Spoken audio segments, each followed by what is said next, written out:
我哋一齊傾下啲靈異經歷嘅節目啊！好啦，咁啊，今晚咧呢位嘉賓咧，唔好講佢嘅名住先，因為通常咧，即係如果大家聽電台咧，基本上會對嗰把聲音咧有一種叫敏感性啦。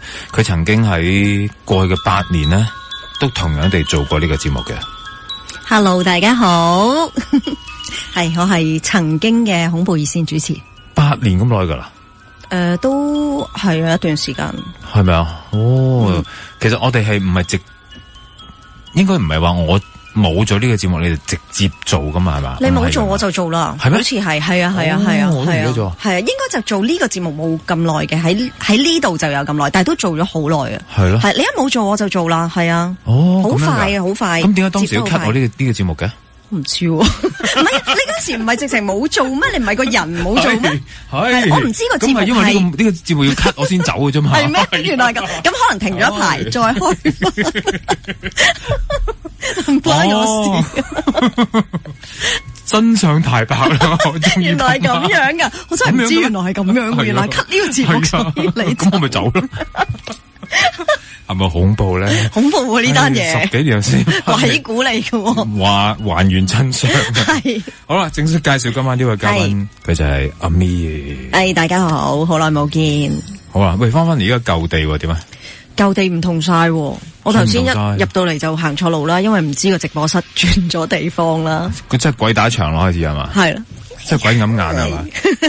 有啲同事翻咗嚟，係啊，見你啊，係啦，係啊，咁所以就唔同咗咯，個氣場就未去感受。係，嗱好啦，咁阿咪咧，以前我哋做同事嘅時間咧，都唔知你係啲高齡人士嚟噶嘛？當時我應該冇點。有啲好熟嘅同事知嘅，但係唔係個個都知嘅。係費事講呢啲嘢啦，即係其實我好細個已經有呢啲奇怪嘢啦，即係唔可以叫完全係陰陽眼啦，因為細個嗰陣唔係話長期見到。我諗陰陽眼係講無時無刻都見到啦，但係細個嗰陣係或者我自己唔識分辨啦吓，有時有，有時冇咁，即係睇個狀態。咁但係你慣常喺長大嘅時候已經覺得同人講呢啲嘢，人哋會覺得你講大話啦，或者覺得你黐線啦。咁所以細個嘅時候都唔會講，其實我有同個別1、2個同學仔講嘅，佢哋都好懷疑嘅。咁你更加唔覺得可以同大人講，因為大人一定會鬧你。係啊，係啦，咁所以我就習慣係唔講咯，收埋咯，係啦，直至我大個啲，我都遇到啲類似嘅人啦，佢都見到嘅，或者佢都有呢啲能力嘅高齡人士嘅，咁就開始做朋友啊，或者同佢哋傾啊，咁你就覺得，咦，原來我講嗰啲嘢人哋覺得冇乜嘢嘅啫，因為大家都係咁啊嘛。咁但係以前長大，你唔知道有啲乜嘢其他人。其實我長大咗之後，而家發現原來個 family 裏面係有其他人有呢啲嘢，係咩？不過係冇講嘅啫。哦，係咪你嘅唔知幾多代之前？係，即係長輩又有，而家新一代，即係我哋嘅下一代，譬如我啲係啦，譬如我啲堂妹嘅小朋友啊，我家姐嘅小朋友都有呢啲嘢咯。咁可能都真係有少少叫做遺傳。係咯，係咯，係嘛？即係我覺得係，我成日覺得唔會無緣無故有呢件事嘅。之前我上過，即係都好耐之前啦，我上過一個電視台嘅節目，嗰陣時其實係一個風水，即係睇風水嘅節目嚟嘅。咁當時佢哋就上嚟我屋企嗰度，即係睇間屋嘅風水啦。咁但係喺佢哋嚟之前呢，個師傅就問我攞咗個八字嘅。咁嗰陣時我身份呢，就係我仲喺呢度做緊嘅，即係仲喺新城開緊咪嘅。咁我有暗啞底做少少啲靈性嘢，但係其他人唔知嘅。咁所以我都係嗰個身份嘅啫，我就俾咗八字佢啦。咁到佢嚟到我屋企嘅時候咧，咁講下講下咧，佢就我睇咗你八字，佢話你起碼有幾世啊，即係你起碼有4、5世，你都係做嗰啲可能係尼姑啊，巫師啊，即係全部都係嗰啲類型嘅嘢，係啦。佢話你通常唔係做一個普通人噶。跟住我先話俾佢聽，其實我而家都係有呢啲嘢嘅，只不過我正職係喺電台度做啫，即係佢係冇呢個 background，而講到呢啲嘢俾我聽。佢話你係要做呢一類型嘅工作。喂，但係睇八字會睇到前世嘅咩？係啊，吓咁叻咩？係咁講咋，我唔識噶，我唔係中式噶嘛，所以即係當時個師傅就係咁講咯。佢話我唔知點解佢無端端會講你幾世都係做嗰啲嘢嘅，即係有修行嘅人嚟嘅咁樣咯。係嗱，咁所以我哋當時就唔知阿咪有呢啲經歷啦，係後來我喺網台揾翻你啊，原來你有得呢咁經歷，我哋先分享嘅啫咁樣。咁所以今次真正喺電台兩代恐怖熱線主持，好難得睇翻現場，好難得啊！呢個真係好難得，所以我哋今日咧第一個部分咧就會同阿咪傾翻你喺電台裏邊見過嘅嘢啦。吓咁啊，同埋你聽8年靈異節目烽煙嗰啲觀眾一啲深刻嘅記憶啦。好似唔係好記得啲烽煙嗱，點解我要唔記得啲烽煙咧？我就係要你哋今晚打嚟。同我一樣，我唔記得。我就要聽翻你哋啲故事。你冇嚟8年都唔記得啲啩？我真係唔係好記得喎。你話打嚟嗰啲，因為太多啦。我哋呢啲咧，其實對鬼故嗰啲有少少麻木噶，因為聽得多過正常嘅故仔。咁所以係好似過眼雲煙咁就過咗。自己嗰啲當然有啲會記得啦，但係講真，自己嗰啲都唔係記得晒。我而家做靈性工作啦，即係我都會接觸好多客人，可能佢哋都會撞鬼啊，即係有事先會揾我啦，係咪？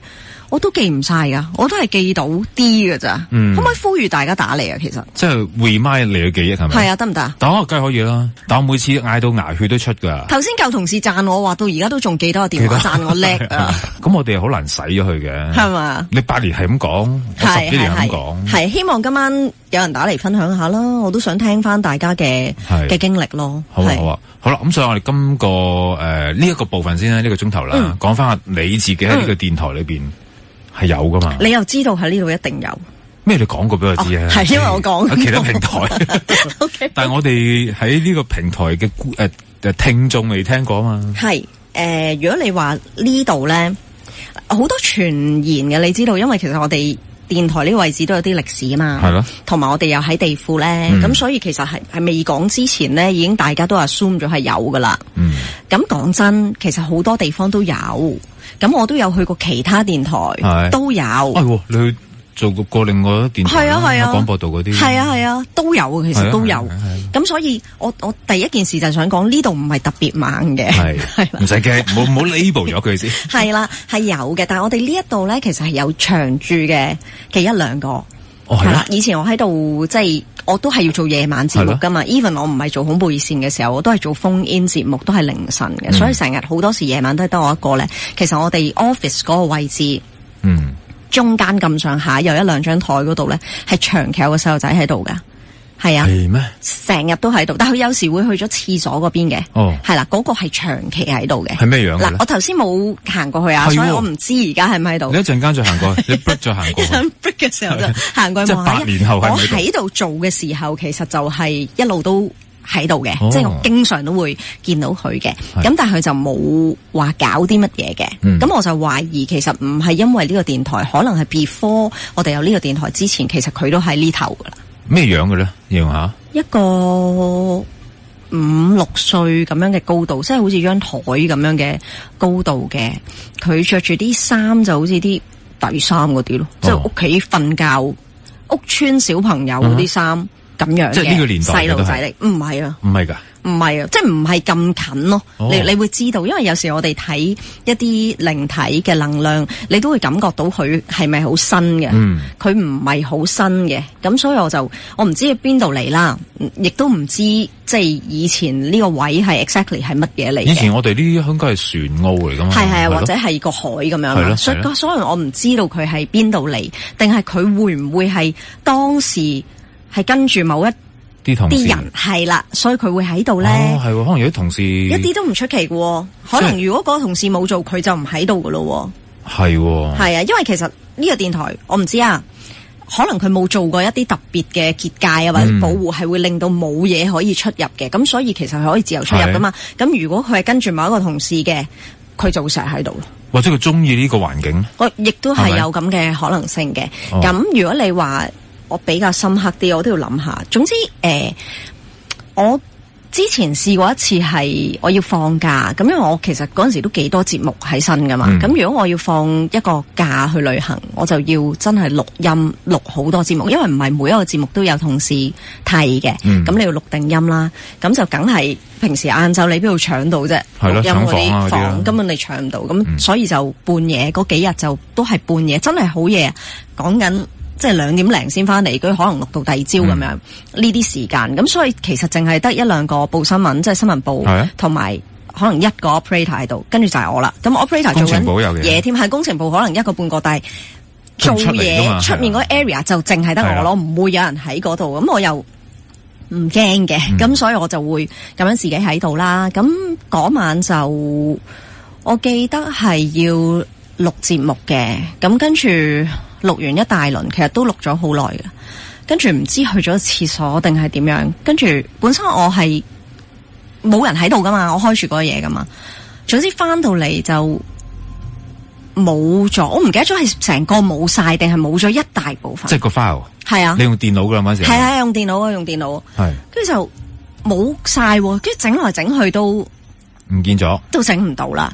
咁跟住之後咪因為我哋自己有自己嘅 account 噶嘛。剪嘢嗰啲，咁咪試下即係出翻去再入去咯，係咪？咁到我再出翻去再入去，想試下搵翻啲嘢嘅時候，佢就出咗句嘢就話，個 account 而家有人用緊咯。出咗句嘢，係話唔記得咗 exactly 句嘢係咩？總之乜乜 is in use 咁樣。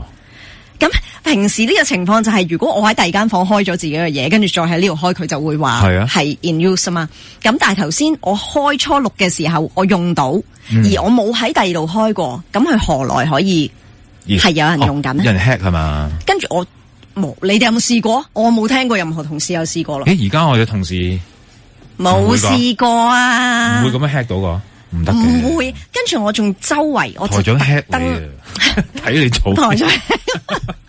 跟住我仲特登真係，我走埋去其他房，我真係逐間房睇有冇開咗，係冇嘅。OK，係啊。咁我都有嗰啲感應㗎嘛，即係唔會係俾人 hack 咗咯。咁所以我嗰日就決定直情唔錄啦，因為我知道我再搞咧。佢都再搞你，都係煩嘅啫。會唔會有個小朋友搞你啊？我同佢冇乜交收嘅，講真。雖然我成日見到佢，佢應該都知道我見到佢，但係因為平時我自己慣常，我見到呢啲嘢，尤其是嗰陣我仲喺電台做緊，我未做而家呢啲嘢噶嘛，即係我未做靈性工作嗰啲，我都大膽，但係冇而家咁誇張大膽嘅。你而家驅鬼添啦！我而家係有啲誇張大膽，係咯。嗰啲我哋再講啊，第二個鐘頭再講。係啦，呢個第二個鐘頭先講。咁所以以前如果我見到呢啲嘢咧，我傾向就我唔會同佢有眼神接觸嘅，即係我會扮見唔到。雖然我覺得其實好多時佢哋都會感覺到你見到佢嘅，但係我會避嘅。即係如果佢坐喺度，我唔會坐佢隔離咯。我亦都唔會坐上去咯。我而家會㗎。你坐上去？而家我入戲院，譬如我入戲院咧，我見到有嘢坐咗喺我個位，唔通我唔坐一嘢就得落去，跟住我得落去佢就會走噶啦。係嘛？係啊。咁你起碼都要氣場啊嘛，佢都驚你啊嘛。冇，唔係好勁噶咋。係。咁你而家唔同啊？係咪？有啲咁而家識得點樣保護自己？以前係真係驚嘅，即係我都有同你喺第二個平台分享過，就係以前做完恐怖熱線之後，因為都好靜啊嘛，我雖然都係住呢度樓上嘅啫，好近嘅啫，係啦，有一段路行翻去啦，但係真係超近。我行嗰段路已經開始驚噶啦，因為夜啊嘛，跟住又黑啊嘛。咁跟住有時即係翻到屋企，因為你啱啱又講完呢啲嘢啦，跟住翻到屋企搭完 lift 一出 lift，有時會見到嘢啦，跟住哇嗌住咁跑翻屋企啊！你知唔知喺個走廊度？試過係啊。喂，陣間講下，係咁細膽到咁樣噶？陣間講下。好啊。喂，好似有朋友打嚟噶咯，哇，好勁啊！今日好開心啊！即係聽話嘅啫。哎呀，真係我要珍惜佢啊！好啊，我哋係咪聽一陣間佢先？係好啊，好，我哋翻嚟接聽電話。今晚嘉賓就有阿咪。喂，阿咪，你係以前做星期六定日嘅？星期六即係又係呢個時間咯。星期六晚係啊，即係11點啊？係啊。exactly 呢個時間係啊。OK， 好，喂，我哋有電話啊。好啊，聽下先。佢應該係個保安哥哥嚟嘅，喂，阿強，喂，你好。你好啊，仲有阿咪。先生你好，阿咪你好。你好啊。你以前有冇聽㗎？有啊，好耐以前，你同另一位女主持做嗰陣時，我聽通宵。OK， 明白。聽通宵，跟住聽到4點就你就播歌噶嘛。係啊，哇，好嘢。真係唔係流嘅，唔係堅嘅。好啊，喂，點啊？有咩分享？咁我都係聽阿咪，我都係阿咪嘅 fans 先。多謝。OK，嚟。咁以前做保安嘅時候，因為以為做夜班保安比較少嘢做啦，咁就原來就好驚嘅。咁就試過我即係飛喺個電梯大堂喺1樓嘅。咁個崗位，咁但係要去廁所咧，就要落一層個扶手電梯，就再入一個不鏽鋼門，先至再入到一個員工去嘅層次咁樣咯。咁點知個不鏽鋼門自己打開咗咁樣，不鏽鋼門好重噶咯。係啊，打開咗我諗12寸到啦，唔11尺到啦，我當。係咯，係唔係啊？因為你係咪睇住佢打開啊？係啊，佢又唔係開晒，又唔係開少少。係咁呢個就其中一個啦。咁我都試過入到去拉嗰個殘次門，睇下會唔會扯風啊？扯唔到喎，不鏽鋼門嚟。邊有咁易自己開到啊？好難嘅。係咯，咁我就唔知啦。咁我係以為測試咗搞掂啦，咁就唔使驚啦。點知測試唔到，咁先至識驚咯。咁你肉眼見唔到嘢嘅係嘛？我肉眼我見唔到嘢，不嬲都。咁另外一個就係巡樓，咁當晚就4個同事都聽到嘅。係。咁就即係後樓梯咁，由27樓就聽到26樓有啲怪聲咁樣，咁落到26樓咧就停咗啲怪聲啦，跟住再行到25樓嗰啲怪聲就會出翻咁樣。點樣係怪法？怪法係咯，係咩聲？人聲定係啲咩定咩咧？類似啲昆蟲聲，但係又冇理由嗰啲昆蟲聲會因為人行過而停噶嘛？咁佢就好準確咁樣停咯，就4個同事都係咁樣聽到咯。咁有冇 fire out 係咩原因？冇 fire out 咪係咩原因？啲同事知我細膽，咁咪好似佢會講到言之鑿鑿咁樣，咁我不嬲都覺得我唔信嘅。咁你而家信唔信啊？我而家4個一齊聽到嗰個我信咯，因為我自己我感受到啊。我想知道你哋夜間保安嗰啲會唔會講鬼故噶，或者講下嚇死！我真係想知喎，即係如果我做，我可能會噶嘛，即係會唔會講下呢棟樓啊，有冇啲咩傳聞啊嗰啲，又會唔會噶？佢哋有講啦，但係我唔想聽，亦都係，梗係啦，嚇親自己咩大佬咁樣。係我以前聽阿潘生嗰陣時咧，我一路聽，瞓喺張床度聽啊嘛，我係唔夠膽去廁所咯。正常嘅都好未入晒火。所以啲人氣唔係咁足嘅，可能係未入晒火啊，差唔多有1/3都未入火。哇，咁真係有啲驚。係咯，咁樣。係啊，仲要巡嗰陣時係已經啲人走，即係收晒工噶啦嘛。係，即係夜晚12點啊、2點啊、4點啊嗰啲咁嘅時間。其實做保安咧，真係呢份工唔係人啱做到。唔容易啊！你好似晚晚去靈探咁啊？係啊，係咪？你自己去靈探，晚晚巡樓要行樓梯。係啊，其實真係驚噶。真嘅。嗰層樓有40幾層咯。仲有40幾層添。哇！嚇到我咧，一夜上到40幾層。OK， 而家仲有冇做噶？冇啦，做咗5個月啦，就冇做啦。咁係啊，我要求過咧，話我要求過阿咪話可唔可以聽嗰首麥潔文夜夜痴線？你幾時要求我？你 send 咗 message 俾我啊？係啊 Facebook 啊。哦，你留咗言，你話你頭先播咗少少前奏係嘛？頭先播咗少少噶啦，係咁噶啦。因為我最近聽，我最近有不斷聽阿潘生嗰啲，睇下潘生嗰啲 YouTube 嘅。係。我都好佩服你哋，即係做呢行唔驚呢啲嘅。你又知佢唔驚？係啊，唔係咁而家就好好多嘅。係，其實真係見得多、做得多、聽得多，咁你係真係會冇咁驚嘅。真噶，所以你驚咪面對多啲咯。我唔好啦，唔好啦。OK。你要今晚喺度支持我哋先啦，起碼係咪啊？係啊，我好耐冇試過夜晚聽鬼故啦。啱啦，呢個情緒翻返嚟。我而家諗住就係日頭先至咁聽 YouTube 鬼故咋。唔係，你儲翻夜晚聽鬼故嘅感覺先，唔同噶件事。真係唔同兩件事。唔好啦，留翻日頭。總之你今晚起碼要聽到最後啦，係咪啊？啱啊，一點啊嘛，得啦得。好 OK，有歌聽就得。你真係要聽夜夜痴纏咩？係啊，你想聽晒？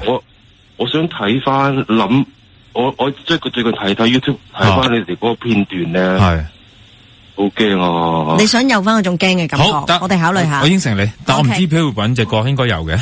好嘛，話晒都話全城禁歌嘛，咁雖然我冇事嘅，咪試下咯，好，多謝阿強，好 OK，好啦，唔該，好，拜拜，全城禁歌講啫，係咯，係咪先？你冇播過？我冇試過，因為我真係。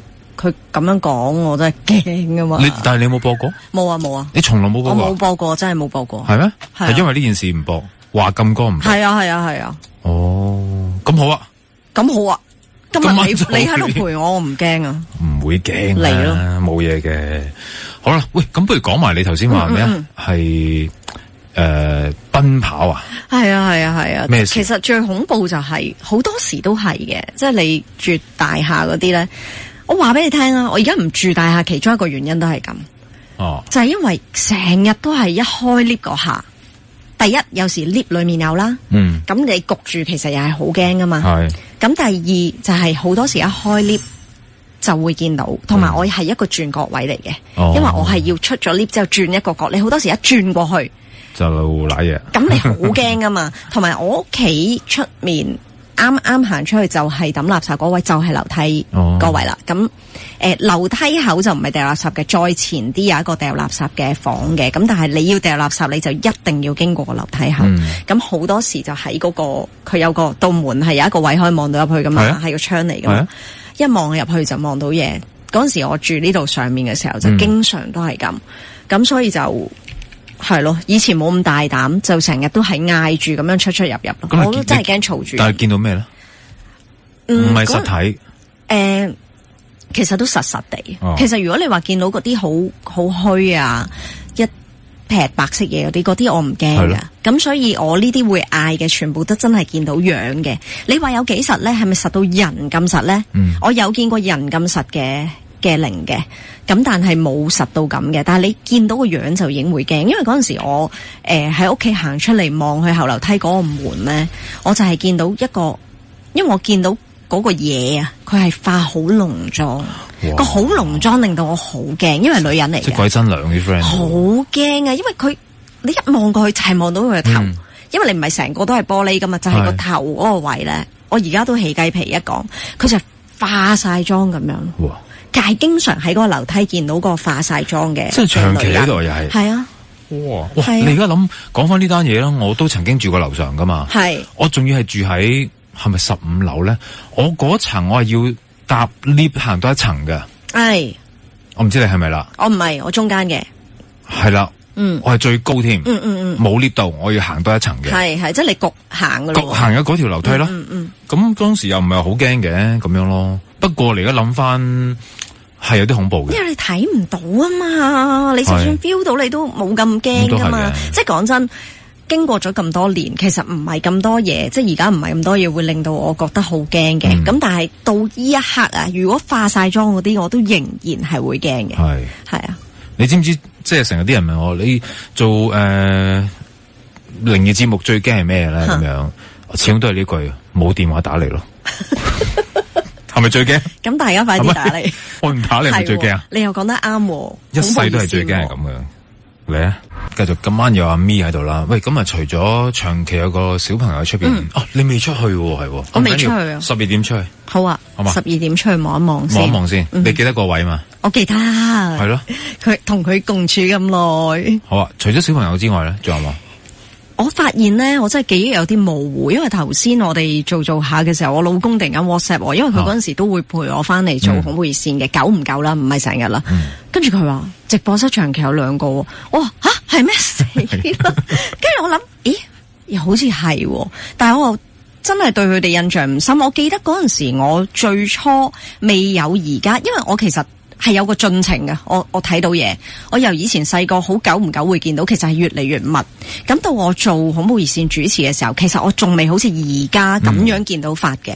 我有時見到，有時見唔到。我記得嗰陣時我請過個陰陽眼嘅嘉賓嚟，我仲問佢，即係我都想知道自己有時見到嘅嘢同人哋一唔一樣。但係其實我就見到2個嘅啫。咁嗰個嘉賓就話有3個嘅。當時我記得，跟住我而家諗下，頭先佢同我講過係嗰陣時成日其實做節目後面都有2個企喺度嘅。但係我就唔記得係咪長期啦。佢就好似好 confirm 咁話長期，但係一定係我話俾佢聽，佢先會咁肯定噶嘛。咁所以我係咯，我都係嗰句，我見得太多咧，我唔記得，除非你真係比較恐怖，又或者佢做過啲嘢，係啦，有冇做過啲咩唔好嘅咧？影響佢咧？如果你話呢度吓，所以我頭先點解同大家講咧？呢度好多傳聞啊，有地庫有剩，但係其實呢度比起其他台咧，我而家咁樣講，其他台得唔得嘅？好多係咪啊？係啊。OK， 好，邊個台唔 friendly？唔係個台，係佢哋啲台嘅 friend。你知道廣播道其實佢哋嗰啲真係舊好多嘛？係，因為佢哋嗰個 building 其實係真係舊好多，同埋其實另外2個台啦，我都有去過啦。佢哋好多設施咧，其實都冇翻新過，都冇搞過，都係好舊嘅，即係好多啲你其實直情聞到嗰啲好舊嘅木嘅味道，嗰一種舊法。咁你諗下，其實佢有翻咁上下歷史，佢都會有機會勁啲嘅。係啊，咁我依個咧就係我頭先咪講過，有時見到啲靈體係實體，即係實。但係你諗下，如果你見到一個靈體係實到好似人咁，你點知佢係人定係靈體咧？除非佢行去一個位，然後突然間唔見咗嘅啫。咁呢個我有喺其他平台講過嘅，好似我有冇同你講過？好似都有，我唔記得啦。Anyway 啦，喺另外一個台，我就係做下晝節目嘅，即係嗰陣時我離開咗呢度之後，咁我就好少會夜晚喺個台度嘅。咁但係其實大部分人都係見口見面嘅，即係好多人你都會認得嘅。even 係翻夜晚嗰啲人，你好多時都會認得，因為都會翻 office 啊嗰啲。咁總之我有一晚又係留喺度錄音嗰啲咁嘅嘢嘅，咁都臨近12點嗰啲時間，亦都唔係真係好多人啦，除咗做緊直播嘅人之外。咁我就去洗手間。咁去洗手間嘅時候咧，我諗3-4步前面咧就有個女仔都行緊入去洗手間。咁我當時就見到佢好實體嘅，我想望一望。通常你啲時間唔係做緊直播嘅，就可能係 artist 啦，即係可能嚟做嘉賓做緊直播咁樣啦。即係你想知係邊個啦？又唔係。總之我望落去就，咦，因為我都望到少少側面咁樣嘅，好咁生面口嘅，邊個嚟嘅咧？我當時咁諗，我仲諗緊係咪啲男 DJ 帶啲女翻嚟係嘛？我因為又着晒短裙咁樣咧，即係我即刻諗係咪啊？邊個帶啲女翻嚟啊？咁樣咁 anyway 啦，即係有啲生面口。咁跟住咧，嗰個 setting 係咁嘅，我直入就係男廁，轉左就係女廁。咁男女廁道門都係開住嘅。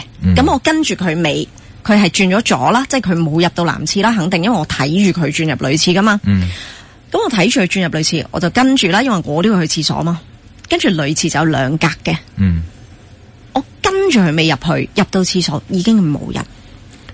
其實嗰度10秒唔夠㗎喎，係啊，好短㗎咋，幾步嘅腳程。有冇聲㗎行入去？冇。係啦，你而家咁重點啦，呢個咪就係重點咯。我當時冇諗呢樣嘢啊，你而家講嘅係冇聲㗎，係真係冇聲㗎。我即刻 recall 翻個 memory 係冇聲嘅，因為咁靜。我係完全冇懷疑呢樣嘢，我就起晒雞皮，我真係好廢啊！我覺得。咁跟住我就一入到去發現，哇，冇人嘅。咁嗰個廁所其實有啲恐怖，因為嗰個廁所咧係2塊鏡對住嘅，對正。洗手盤嗰度當然有塊鏡啦，跟住喺你背脊係一塊全身鏡，兩塊鏡咁樣對住，即係好似一個出入口咁樣嘅地方。OK， 你知道鏡有好多人都講噶啦，兩塊對鏡其實都係好似一個出入口咁。跟住我都唔信邪噶啦，因為嗰兩格廁所都係掩住門嘅，唔係閂晒。所以你開，我兩道門都開，真係冇人，冇可能啦，爬窗都爬唔切啦。跟住我就知道，哇，頭先嗰個實到咁嘅。係唔係人嚟嘅？我呢一次係我真係第一次見到一個實到咁，而我 confirm 唔係人。即係你其實已經差唔多睇到佢嘅正面咁滯噶啦，係啊，係咪？係啊，但係你啱啱問我有冇聲呢？又真係啊，真係冇聲噶，邊有人行路冇聲？你知有人有時有啲人喺你後面突然間出現，你話喂，你行路冇聲嘅，但係佢真係冇聲嘅，咁所以有時係。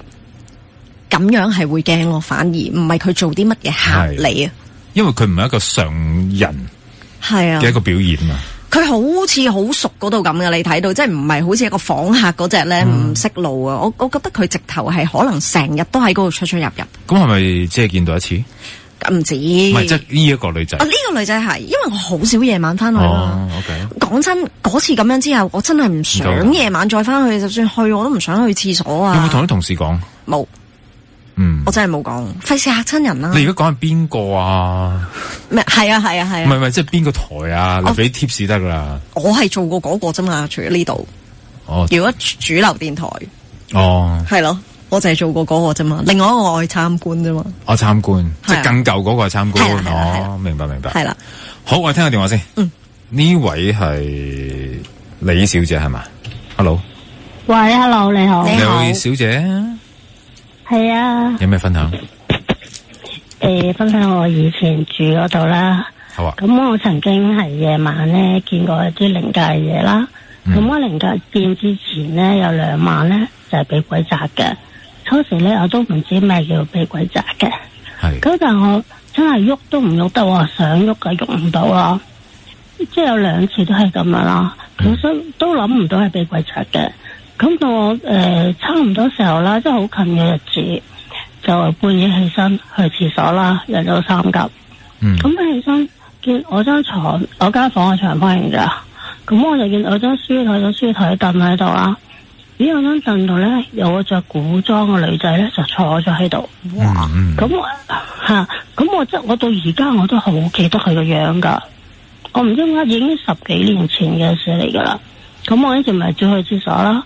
咁去完廁所咧，我翻入房上床瞓嗰時咧，個心就開始有啲怯啦。咁我直頭大覺瞓唔嚟咯。咁之後咧，嗰個女仔嘅樣咧就大約8、9歲嘅，佢係着住古裝粉藍色，我仲記得個粉藍色即係立立領嗰啲咁嘅衫有褲。但我再諗翻起咧，佢係真係冇腳㗎。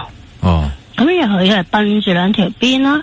肥嘟嘟塊面白雪雪嘅脹卜卜嘅，係眼碌碌，即係就垂下隻眼咧就冇望我垂低嘅，對手咧就咁樣擺喺大髀度咁實刻，挨喺我張書台凳度坐喺度。咁我之後我就即係我見完之後，即係去完廁所翻上床，我心開始怯一怯啦。咁跟住第二日我就諗起係喎，我之前有2晚點解我喐唔到嘅咧咁樣？咁跟住。即係你諗翻起會唔會佢搞你嘅都係咁樣係咪？我諗下係咪嗰啲係咪嗰啲靈界嘅嘢咯？因為我會信有呢啲㗎，因為嗰陣時我係住木屋㗎。咁我有陣時咧嗰度咧有一座嗰啲商業大廈咧，我係睇住佢起落成咁樣啦。咁啊好多工業意外啦，就死咗好多人㗎。咁夜晚咧，成日聽到嗰啲嘢叫咁呼聲噶，死咗好多人。即係成日都有工業意外啊，即係死下一個又一個咁樣啦。咁我都即係嗰時好細個啦，都幾10年前啦，我都唔後生啦。咁嗰陣時有聽佢哋就請啲摩羅渣做看更嘅，夜晚就落嗰啲大閘嘅，即係嗰個正門嗰度。咁又話有人拍門啦，開門咧就唔見人喎咁樣嘅。咁我聽我咁即係咁我就覺得，即係好多人都話有嗰啲嘢，咁我覺得會係聽到啲聲叫，即係好似直頭係嗰啲古代粵語長片嗰啲聲咁樣叫噶。你示範聽下點樣古代粵語長片叫？咁樣咯。哦，即係夜夜之前 opening，真係。係啊。即係我真係聽到係半夜咧，係成日聽到，因為嗰度係木屋嚟嘅，我住嗰度係。係。我成日都聽到，瞓到半夜一齊會叫㗎，咁即係可能嗰時屋企人喺度咧，就冇理佢啦，即係同埋已經知道啦，就係冇區有啲夜晚會開門咁，好危險啊嘛。係。咁啊，當我之前10幾年前咧住嗰度，我見到之後咧，我就真係會相信啦。咁我以前屋企人咧就係拜神啊嘛。咁有得靈位嗰啲嘢喺度噶嘛，咁之後我就好驚啦，跟住咧就去廟宇嗰度問嗰啲廟祝啦，即係當係求，即係唔係當係直頭去求支簽問啊。係。咁啊有一支簽就話啦，我好記得佢話人人愁悶熱非常，咁我幾多個人住話俾佢聽，佢話唔止喎，你嗰度好多嘢，仲有其他人喺度住，有人喺度嘅，你有冇諗清楚啊？我真係冇喎。哦。佢話咁你屋企係咪有冇咩啊？即係神主牌啲啦。咁我有喎。嗯。佢哋咪真係有嗰啲咯，咁話我即係講到明佢。咩人咩話？你第一句係咩？嗰支簽啊。支簽咧就話人人愁悶熱非常。人人愁悶熱非常。吓，我好記得呢一句啊。哦，即係話嗰度啲人係點啊？好熱。好愁，跟住有好多人，所以好熱咁樣，係咪咁嘅意思啊？佢話係因為我係自己喺屋企啊嘛，跟住冇動物，乜都冇嘅。嗯。佢話呢支咁嘅解法就係話唔止你一個人喺屋企住，而係好唔開心喺度。哦，有怨氣。咁跟住我就，跟住咁我唔明我點解。咁我廟祝就好大聲，咁啊即係有乜啦？哇！有鬼啊！真係個心，係啊！哇！我真係個心即時離晒地。咁我話佢問我屋企有冇地主嗰啲嘢啦，咁我屋企人以前擺神啊嘛，但我之後就冇理佢，就咁擺咗喺度嘅啫。咁啊抹咗佢咁啊算噶啦，我完全唔理已經係。